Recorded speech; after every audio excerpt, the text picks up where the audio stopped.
Hello everyone and welcome back to my channel. My name is JJ and I'm a writer and a reader and a lover of books. I have been for the last over a year now going out to a coffee shop to write every single week. And I have been doing a lot of exploring of my process, and I thought that it could be really interesting to just sit down and have a little chat about what my process used to be, what I wish my process looked like, and how it's evolved and changed and adjusted according to my needs and my schedule, my availability, and the things that I've learned, what things have changed just in general about my process from the first time I ever wrote a book to now. So yeah, I thought, we'll just get cozy and let's just dive into it. So back when I was in 7th grade, I started writing a book. A family friend was visiting us, and I gave her a short story that I had written as an assignment, and she looked at it, she read it, and she told me, you know, this is really good. Have you considered ever writing a book? And I laughed because I thought only cool people could do that. I said, no, only cool people write books. I'm not that cool, so no, I've never really considered writing a book.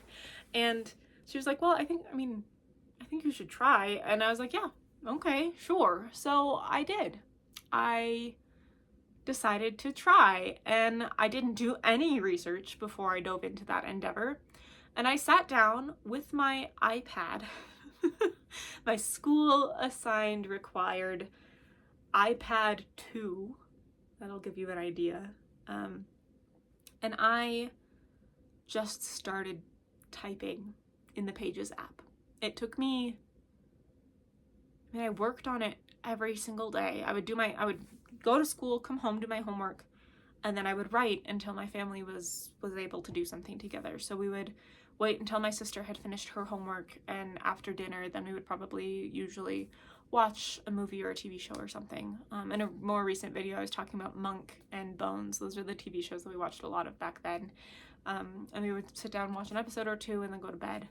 And in that time, previously, I would read books, right? I would finish my homework and then just read books and read books and read books and read books and devour stories. And then I started writing, and so I sat down and I had this line in my head. And it's a line that I've listened to and heard in my mind over and over and over again. But the whole book was written around that line of dialogue. And I sat down and I wrote this book. It was 117 pages long. Where is it? Actually, hold on.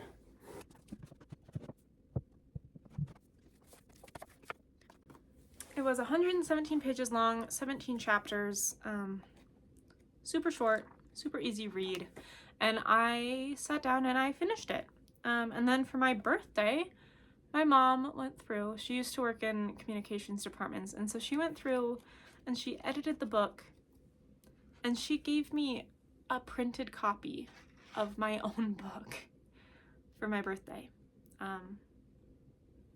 And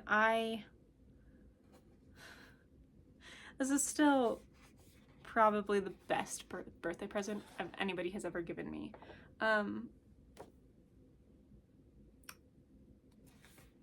Yeah, it was so good. Such a good surprise too. And just the ability to see my name in print for the first time with the cover that I had designed in my free time, just because I was curious and I was like, this sounds like a fun time. And I couldn't ever use it. I could never sell it. That's the sword from Princess Bride, right? Like, there was no way I could ever actually use this. The first printing was missing the last 3 chapters because my mom was trying to be sneaky about it, and then we ended up updating it, and then I redesigned the cover so that I could actually use it using stock photos that I could sell. And this is all stuff that I did when I was when I was in 7th grade. This is the thing that I was able to create in 7th grade. And that, I mean, I didn't outline. I didn't do any character interviews. I didn't think about the plot. I just sat down and asked myself, what happens next? What happens with these characters? Where do they go? What do they do? What happens next? And that resulted in a book. And again, all of this was before I had done any research. I didn't know what I didn't know, and I didn't realize that what I had just accomplished was the sort of thing that is actually quite difficult. It's the sort of thing that if you talk to anybody who has studied writing, even if you talk to me now, I can tell you this is no small endeavor. To set out to write a book and then to do so is a huge thing. And so I had no idea what I had actually accomplished. I just knew that I was having fun and that I was really enjoying it. And at its heart, that is still the process that I follow now. I've tried other things. I've tried outlining. I've tried doing character interviews to get to know my characters. I've tried various different forms of outline, whether that's all of the notepads on my, like the note cards on my wall. All of those are different plot points. Whether that's a notebook with different ideas jotted down, different the standard, like here's the bell curve of a plot, rising action, falling action, climax, etc. Whether that's the standard, okay, A, B, C, 1, 2, 3, 1, 2, 3, lowercase a, b, c, right? Like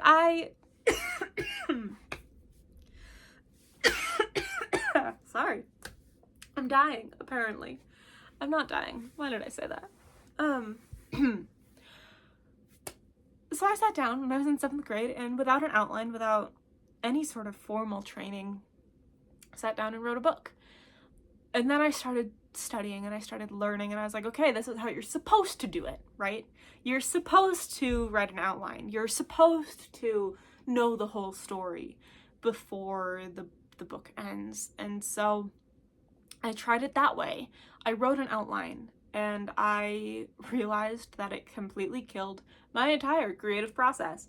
I didn't have anything to say after I did that. I didn't have any desire to dive into what my characters were doing.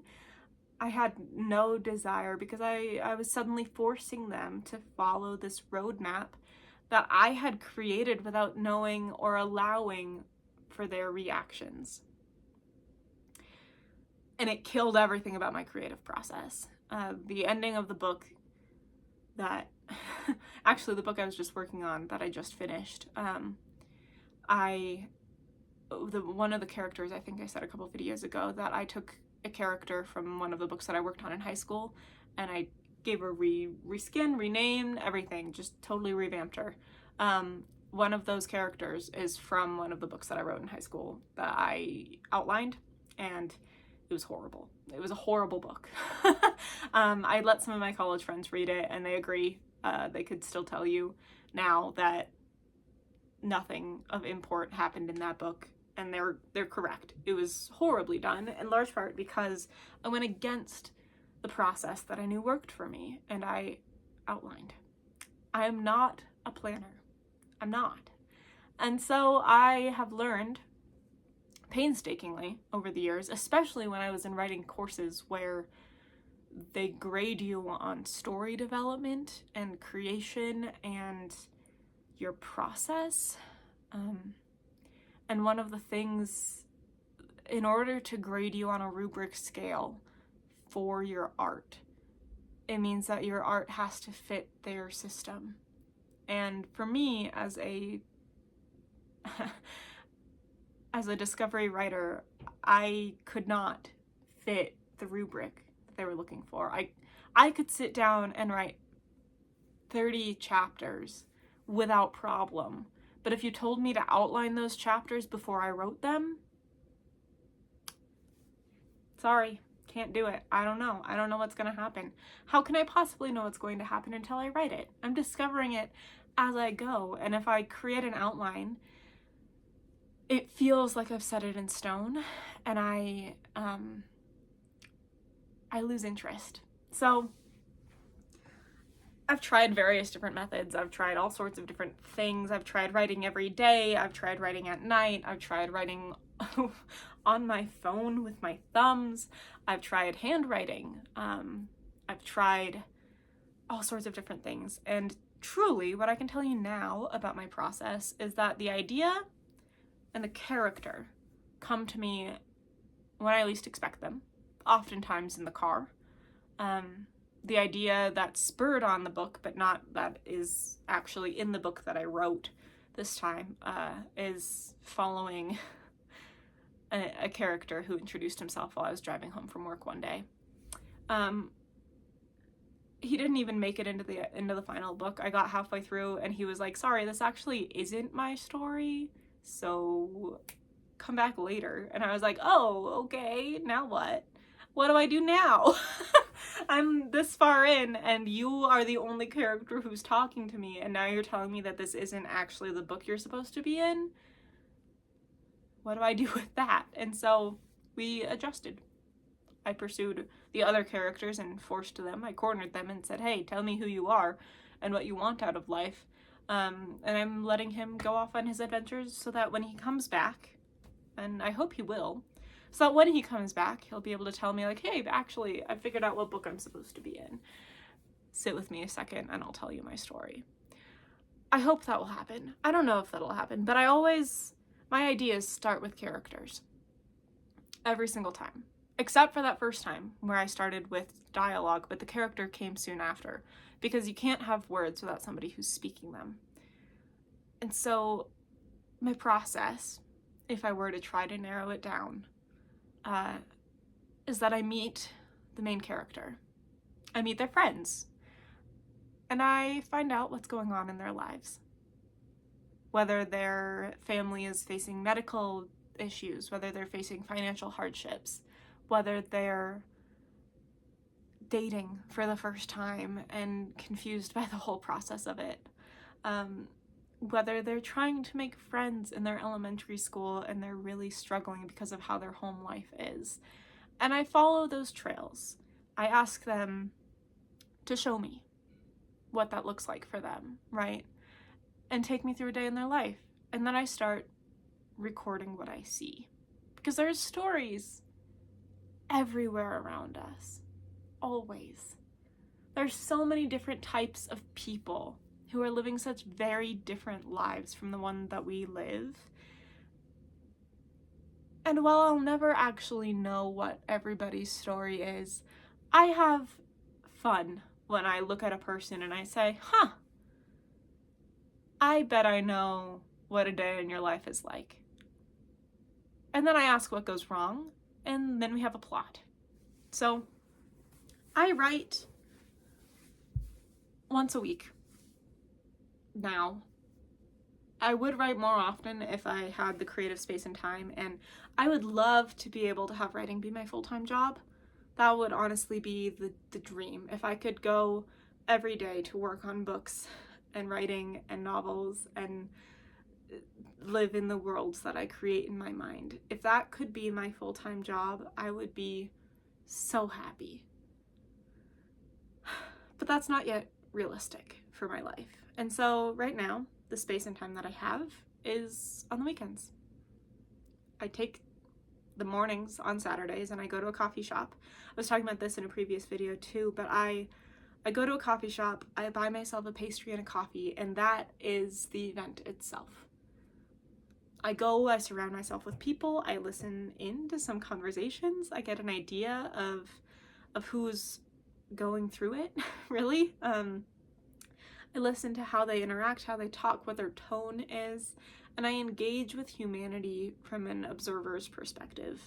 And then I pull out my laptop and I start writing, whether that's working on the story and the plot that I left off on last week, or whether that's working on a new idea, or even just brainstorming and trying to find a new idea. And that's where I'm going to be soon. That's the stage that I'm entering into. But I go and I write, and I don't work from an outline. I sit down with the blank page and the taunting cursor, and I see where it takes me. I ask questions to the characters because they're always there. Which I think is also what makes it so bittersweet to finish a novel, is that I have to say goodbye for now to the characters that I've become so fond of.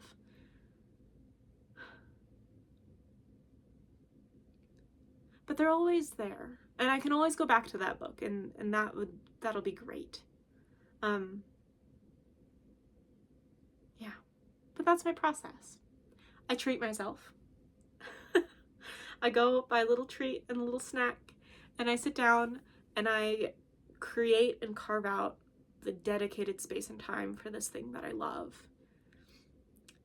And then when that's done, when I have run out of steam or run out of motivation, or the rest of the day's worries have started to actually force their way in, where I realize, okay, I want to keep writing, but I can't stop thinking about the pile of laundry that I need to do, then I go home and I can rest in the knowledge that I pursued my dream, I pursued my hobby, I worked on my novel, and I made progress. It doesn't matter if that progress is 100 words or 1,000 words or 3,000 words. I made progress because I showed up. I showed up, I sat down, I focused, and I showed up, I sat down, I focused, and I made progress. I put one foot in front of the other to actually make measurable progress in my goal, in my dream, in my ambition. And so that's my process. It's not very helpful, I guess, for other people. I can't imagine that this has been all that insightful. I can't tell you how to write, because for me it's all about following these characters wherever they lead and listening when they say this isn't my story. I'm gonna back out so that the other characters can come speak to you, and trusting that those characters will come back when the time is right. Or trusting that others will take their place, that these people who come to life unbidden in my mind will be able to guide me in their interactions. And frankly, as a recorder of events, more than the person making anything happen, that makes my job really easy. All I have to do is sit down and write what I see. And that's how I've been doing it from the very beginning. The only thing that's changed is that now when I consider what my characters are telling me, what I'm watching them do, it's that I also consider, okay, how do I present this story? It's not how do I change the story, but how do I tell this story in a way that the industry is more prepared to accept. If I want to make money as a writer, I simply cannot write only what I want to write. I must write according to the standards and the guidelines and the expectations of all of the writers around me for now. A day might come when I can do whatever I want, but for now, that's not the case. For now, I need to follow certain genre conventions so that the book is marketable, so that people know how to find the right readers. And so I write the book, and then I adjust the book. My process is oftentimes a process of write the plot, even if the plot is really short in the total word count. Like for my genre, the long end of my genre's books is usually about 90,000 words, and the very short end is about 60,000 words. Most of my books in the past, recently, have been ending around 40 or 50,000 words. That's a bit short. I have an entire video on how I added words to my novel because I needed to get 20,000 words added into the book to actually get it to genre conventions and the genre length that were expected and understandable. And I could do that. I could do that no problem. The problem is that when I'm in the process of writing the book, there's details that I skip. There's things that I'm like, okay, I'm gonna follow the dialogue and I'm gonna just see what the characters do, and I'm not paying attention to, has the reader known what this room looks like. And instead I'm just following what the characters are showing me, and I deal with the rest of that in editing. And so I write the first draft. I don't go back through. I was just recently reading through the rough draft that I sent to some friends for feedback, and I found out that in the first 2 chapters, one of the characters had one name, and in the rest of the book, they had a different name. Same character, totally different name. I don't know what happened. Somewhere around chapter 3, my brain said, nope, that's not your name anymore, and changed it. I don't remember which one was the intended first and original name. I don't know if I went back through previously and I was like, oh, we'll change it and then I'll change it again later for consistency's sake, or if it was a case of just my brain and the character really stepping in and saying, no, my name is actually this, and being very insistent about it. But regardless, those are things that I don't care about that in the first draft. The first draft is getting the story down. Everything else is details. The second draft is when I go through and I start reading the book like a reader would and asking the question of, do I see the setting? Do I see the characters? Do I know what these people look like? Do I know where we're at, what this school setting looks like? Do I know where we're going, what it looks like, how everybody interacts with each other? Are the characters' voices distinct? If I have multiple narrators, can I tell without even knowing whose head I'm in? Without having it being told to me, can I tell immediately whose head I'm in? Those are the sorts of questions that I start asking as I go back through, and inevitably I end up adding more words in because I realize that not all of those things have been addressed. The third draft is designed to clear up any grammatical errors that I found, make sure that I'm doing the best of my ability to make it as clean of a copy as possible. And then I start sending it out. That's when I start really pursuing industry professionals. But that's my process, is get the story, make it exist, meet the characters, follow the characters, record events. And then I go back through and I flesh it out because I know I'm missing details. I'm always missing details. And then I make it an actual publishable product, the sort of product that is pretty close to the books that you would find on the shelf. Not necessarily completely there, but pretty close. And that's how I write a book. There's a lot of money spent at coffee shops and a lot of hours spent at coffee shops, but it's fun. It's a good time. And it's made it so that I don't face burnout nearly as much, and I still make progress. And I still actually might make more measurable progress than a lot of writers who only write when inspiration strikes, because, and this is something that I've noticed often, I'll be scrolling through Twitter and I'll see somebody say like, hey, has anybody seen my muse? Can you send them back my direction? And I've realized that I'm very lucky that my muse has learned where to meet me. I've built in the habit, and my muse has learned when and how to show up. And it's become a lovely, lovely weekend ritual. So yeah, that's a little bit of a look behind the curtain of my writing life, of the updated versions of who I am and now, and how I write now, and what that all looks like, how that all interacts with each other. It's been incredible to see my own progress over the last few years, and especially over the last decade as I've continued pouring into my art and my craft. And I'm very, very excited to someday be able to show you the fruits of that labor. But for now, I'll just keep writing, and I'll keep reading, and I'll keep telling you about it, and I'll keep going to coffee shops, because there's something uniquely human about that space. And I love it. It's the best of the human experience and who we are together. And I think that in itself has been a huge part of me being able to write so consistently, is to be surrounded by other humans just existing in their lives for a little bit. And it's so beautiful and so lovely. But yeah. Anyway, until next time, I'll see you then.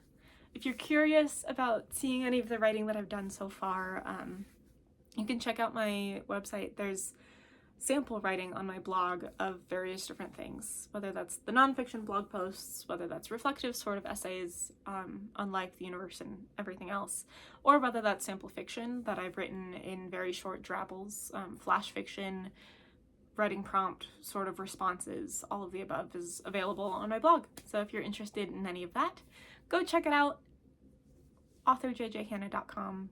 I'm so glad that you're here, so glad that you've chosen to take part in my journey, and I can't wait to see where we go together. And I'm so glad that you chose to spend your time with me. Until next time, I'll see you then.